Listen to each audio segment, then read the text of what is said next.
Kenapa Luffy dijuluki sebagai si topi jerami? Tidak perlu menjadi fans One Piece untuk mengetahui hal ini. Luffy mendapat julukan demikian karena topi jerami yang selalu dia pakai yang kemudian menjadi trademarknya. Topi ini sendiri dia dapatkan 6 tahun yang lalu, diberikan oleh salah satu bajak laut besar yaitu Shanks. Julukan Luffy sebagai si topi jerami sendiri tertulis pada judul chapter 2 di volume 1. Zoro terkenal dengan julukan sang pemburu bajak laut padahal dia sendiri adalah bajak laut. Sebelum bergabung dengan Luffy, Zoro adalah seorang pemburu bajak laut yang cukup terkenal di wilayah East Blue. Bajak laut seperti Buggy, Krieg, Alvida, bahkan Arlong juga mengetahui sang Kaizoku Gari ini. Julukan ini tetap melekat bahkan setelah dunia mengetahui bahwa dia sekarang adalah seorang bajak laut. Nami dijuluki sebagai si kucing pencuri. Setelah kejadian di Enies Lobby, Nami mendapatkan bounty pertamanya dan julukannya sebagai si kucing pencuri juga go global. Hal ini tentu saja tidak jauh dengan kebiasaan Nami yang suka mencuri. Di awal cerita, dia diperkenalkan sebagai pencuri bajak laut, namun kebiasaan mencurinya ini sudah dia lakukan sedari kecil. Di Enies Lobby sendiri, dia berhasil mencuri salah satu kunci dari Kumadori tanpa disadari. Setelah insiden Dressrosa, dunia mulai mengenal Usopp dengan sebutan God Usopp. Gelar ini dia dapatkan dari panggilan para korban hobi-hobi no Misugar di Dressrosa yang menganggap bahwa Usopp adalah sosok penyelamat yang membebaskan mereka. Dalam perburuan yang diadakan oleh Doflamingo sendiri, dia melabeli Usopp dengan gelar ini dan memasang bounty 5 bintang yang setara 500 juta. Sebelum God Usopp, Usopp juga dijuluki King of Sniper. Hanya saja julukan ini ditujukan pada sosok bertopeng dirinya yang dia gunakan dalam peristiwa Enies Lobby.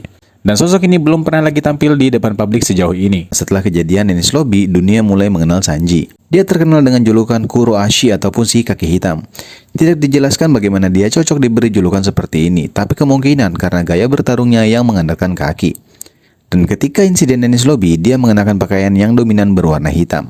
Sebutan Kuroashi untuk Sanji sendiri pertama kali muncul pada chapter 435. Kenapa Chopper dijuluki sebagai Cotton Candy Lover? Julukan Chopper ini dimulai setelah kejadian Enies Lobby. Bahkan gambar di posternya adalah potret Chopper yang sedang tergiur dengan permen kapas. Baik itu poster sebelum time skip dan juga poster setelah insiden Dressrosa. Di dalam beberapa kesempatan sendiri, Chopper memang sering terlihat menikmati permen kapas yang sepertinya menyesuaikan dengan julukannya ini. Iko Robin sebagai si anak iblis.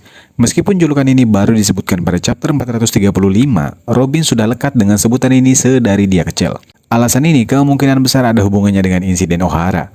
Robin yang selamat dari Ohara diberitakan sebagai iblis dari Ohara yang menenggelamkan 6 kapal dan merupakan salah satu sarjana Ohara yang mencoba untuk menghancurkan dunia dengan menerjemahkan poneglyph dan membangkitkan senjata kuno. Tentu saja ini adalah sebuah kebohongan oleh pihak World Government. Bagi pihak tentara revolusi sendiri, Nico Robin dijuluki sebagai cahaya revolusi. Franky terkenal dengan julukan Cyborg Franky ketika dia pertama kali mendapatkan bounty oleh Angkatan Laut. Julukan Cyborg ini sangat tepat mengingat Franky memang adalah seorang cyborg. Karena insiden di masa lalu, setelah tubuhnya rusak karena mencoba untuk menahan kereta api laut, dia mulai menggantinya dengan part yang ada di sebuah kapal yang ditinggalkan. Namun setelah kejadian Dressrosa, dia tidak dikenal lagi dengan nama Cyborg Franky melainkan Iron Man Franky. Julukan Brook pada awalnya adalah Brook si senandung. Mungkin ini ada hubungannya dengan kebiasaannya yaitu bersenandung karena memang para member dari Rumbar Pirates senang bernyanyi. Kemudian dia pun bergabung ke dalam kelompok topi jerami sebagai musisi. Setelah kejadian di Dressrosa, bounty terbarunya mengungkapkan bahwa julukan terkenalnya sebagai bajak laut adalah Soul King. Julukan Soul King ini dikarenakan dia sudah terkenal lebih dulu dengan nama demikian sebagai musisi. Ketika dimunculkan di chapter 528, Jinbe diperkenalkan dengan julukan Kaikyo no Jinbe. Dalam versi terjemahan, ada 2 terjemahan untuk julukan Jinbe ini, yaitu Knight of the Sea atau Sang Ksatria Laut dan First Son of the Sea, yang berarti Sang Putra Laut. Dari beberapa penjelasan sumber yang bersifat headcanon, kedua terjemahan ini merujuk pada hal yang sama yaitu Yakuza Style. Di mana di beberapa kesempatan kalian mungkin pernah mendengar Jinbe dipanggil bos oleh beberapa orang, yang merupakan title untuk seorang pemimpin klan. Knight of the Sea menggambarkan sebuah kode kehormatan dari kelompok terhormat dan First Son bisa memberikan nuansa gangster pada nama ini.